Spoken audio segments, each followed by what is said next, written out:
Hello and welcome to ClearView, our public enlightenment program on AIT. I am Ojon Bello. My guest on this week's edition of the program is the former High Commissioner for Nigeria to Sierra Leone. Her name is Mrs. Gladys Quist-Adebiyi. You'll be getting to meet my guest after this break.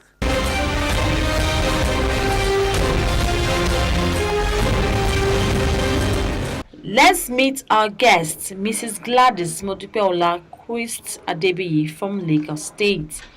She attended Ireti Girls Primary School, Ikoyi, Lagos, Holy Child College, Ikoyi, Lagos, Queen's School, Ibadan, University of Jos, Foreign Service Academy, Institute of Public Administration and Management, IPAN, Sierra Leone, United Nations Institute for Training and Research, New York, and National Institute for Policy and Strategic Studies.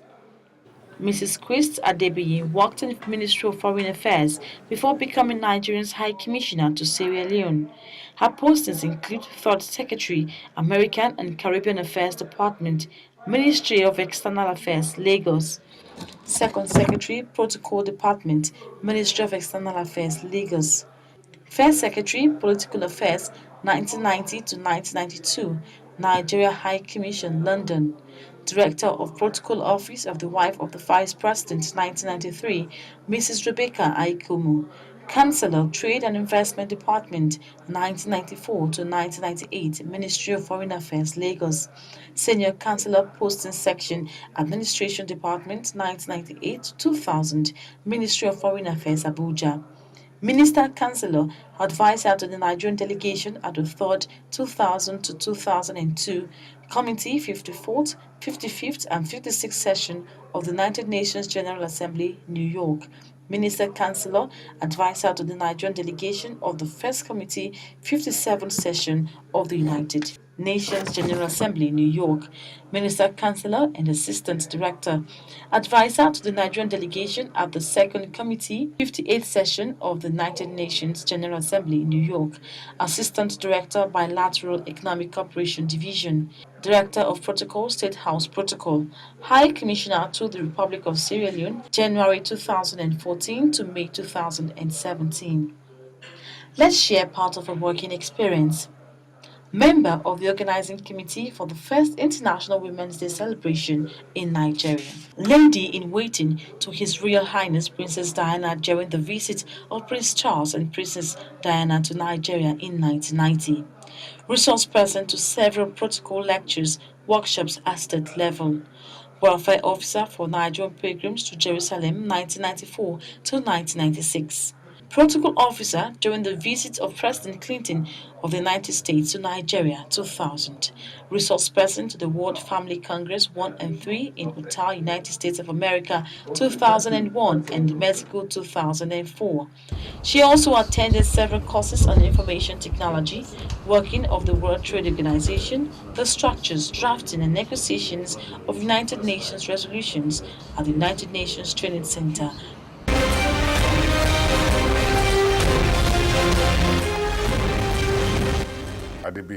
Mr. Adebiyi, welcome to the program. Thank you very much for having me on ClearView.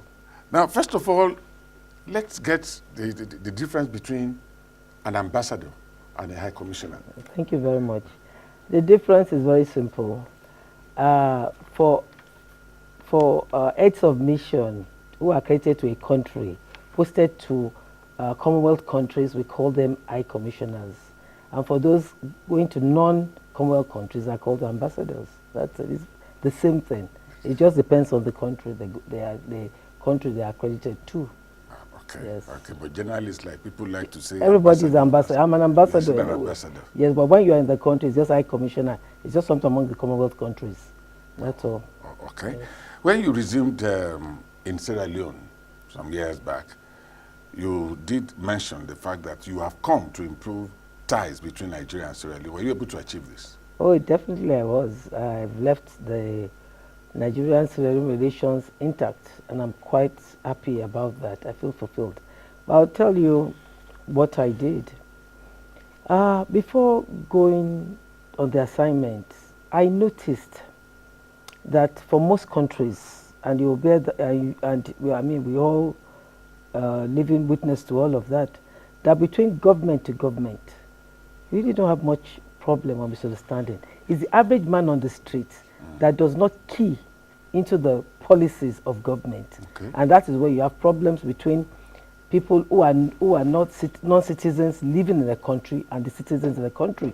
So I decided to look into encouraging more of people-to-people interaction, because if you get to understand me and I get to understand you, and there's that understanding, there'll be less friction. Yeah. And that's exactly what I embarked upon when I got to Freetown. I got the Nigerian community together, the executives of the Nigerian community, the corporate Nigerians together, and I asked them, what is really the problem? Because they said they called them Nigerian man and it's derogatory. There was a bit of tension between them all. So I now said, you know what, we're going to do something. The very few bad eggs amongst you, talk to them. Tell them there is no space for them in this country now. They either change or they get out. And then I will work with you. And for every Nigerian that is being unfairly treated, get the message to them that the High Commission will be behind them, solely behind them, to make sure that they get redressed for whatever happens to them. And I got their buy-in, and then I went to see on the courtesy calls on the IGP, the Assistant Inspector General of Police, on all the provinces. I went around to them, I talked to them.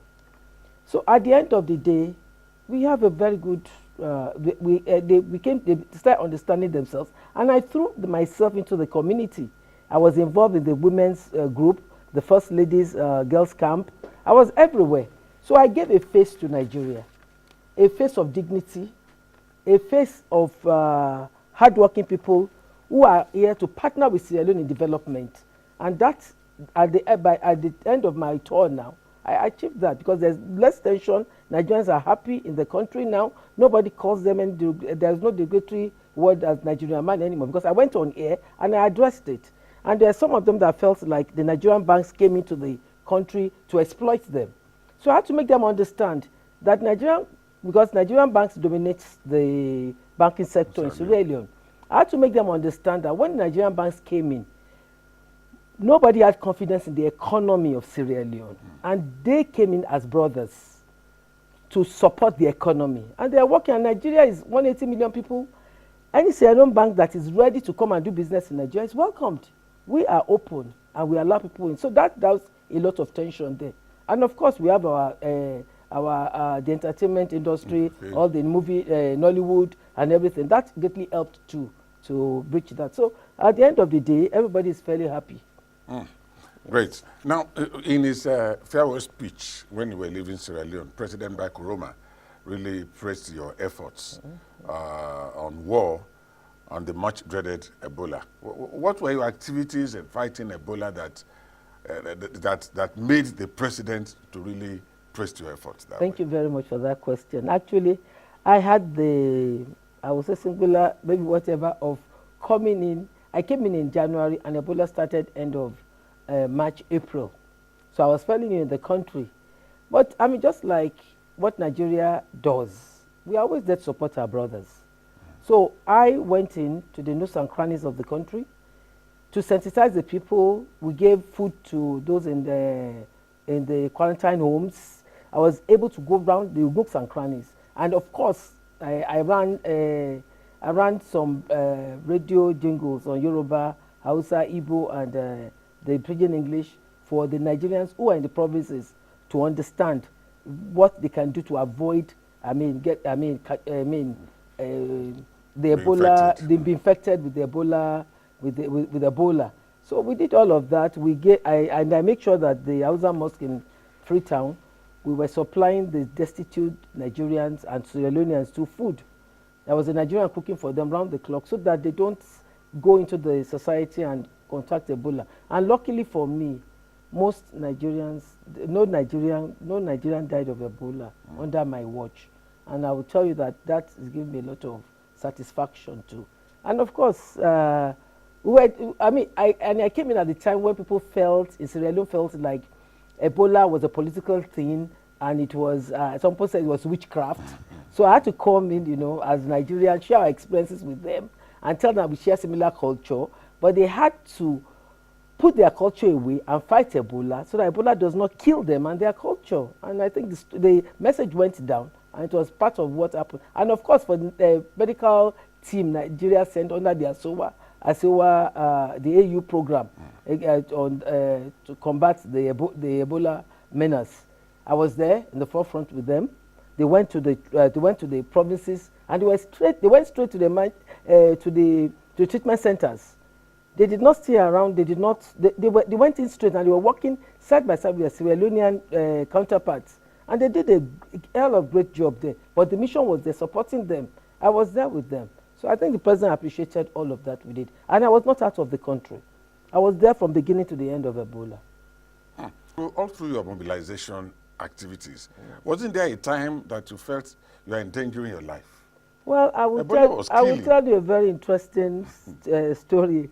I was one of the hotels in Kenema.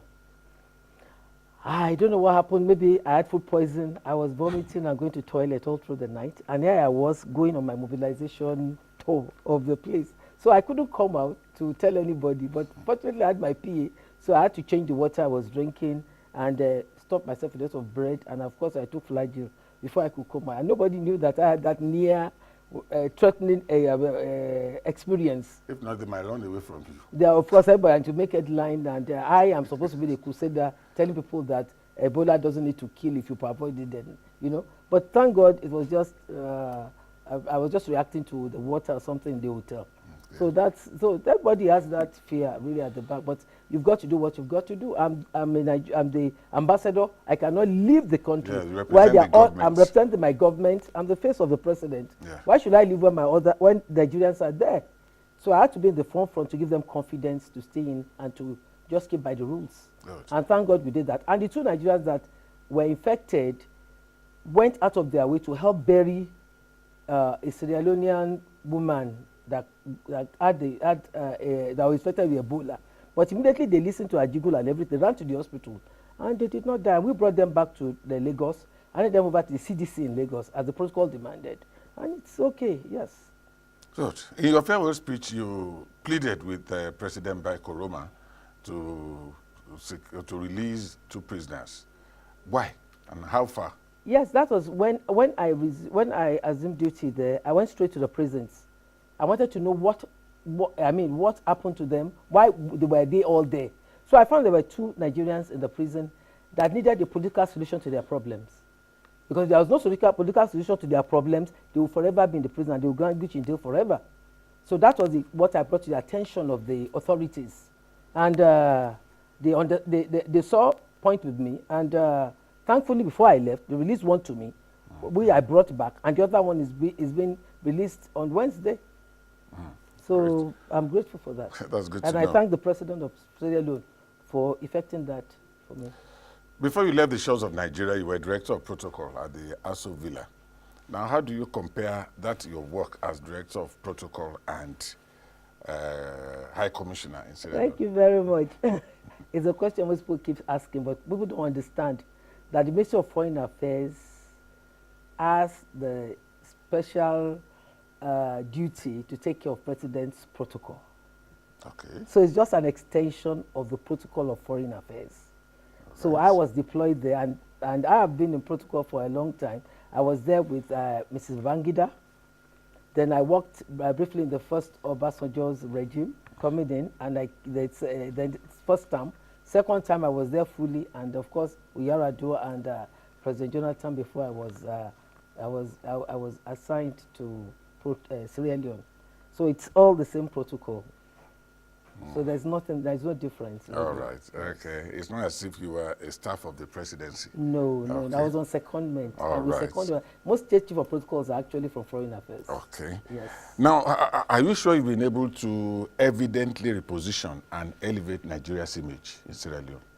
Of course I did. I mean, you said it yourself, that the president praised me and he said everything he had to, lovely things about me. Obviously, that's the positioning. Yeah. And number 2, I worked with the Sleeper, that's the Sierra Leone Investment and Export Promotion Agency. when I first came in, because I saw that we needed to work together in the area of trade. I encouraged them to start an aftercare desk, which took care of concerns of most business people. I interacted with like I said, the First Lady. Is a big, huge program. We took the girls from provinces, and at that time, most girls were in the habit of wanting to get pregnant, and it became a major concern for the country. So the First Lady was involved, and we were involved in that, and of course that gave a face to Nigeria. It was part of giving a face to Nigeria. I worked with the destitutes. I worked with the women group. I worked with everybody. What I did was practically, letting the average Nigerian touch the Nigerian government. That's what I did, so they could touch the foreign policy of Nigeria. And that's exactly what I did.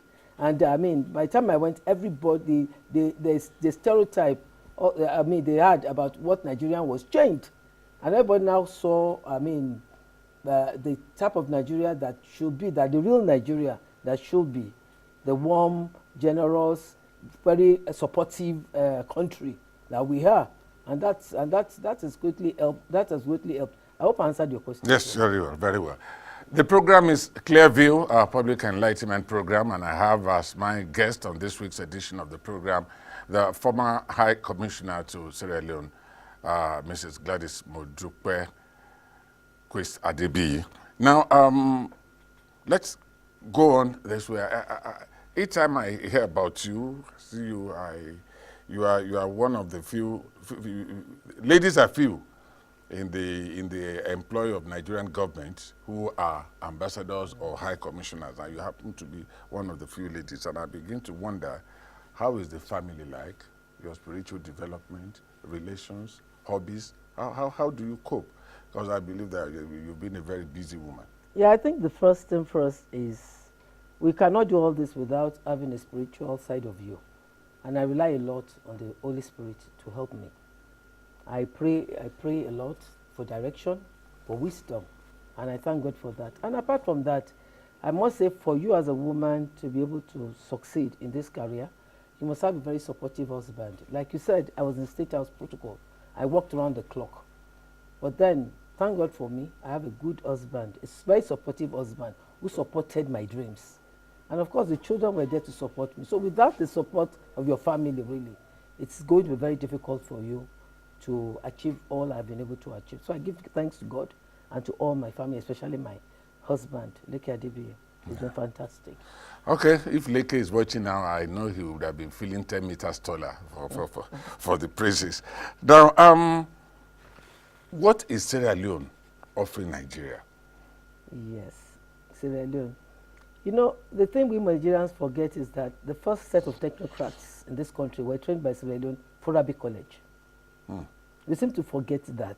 Yes, all the Samuel Ajayi Crowders, Christopher Colades, all of them. I mean, they formed the bedrock of our civil service and civil service. They're all from there. And moreover, Sierra Leone supports Nigeria. International fora, they support us. We are mostly on the same side. You can always count on their support most times, except recently, just an incident that happened recently, which you all know, the ADB. But apart from that, I mean, Sierra Leone has always supported us. So I think they have a lot to offer, and they have a lot to offer us, yes. And of course, in business, Nigerians, there are a lot of business opportunities for Nigerians there. There are a lot of green areas that they can still go into and invest. So, can you direct Nigerians? Is there an avenue?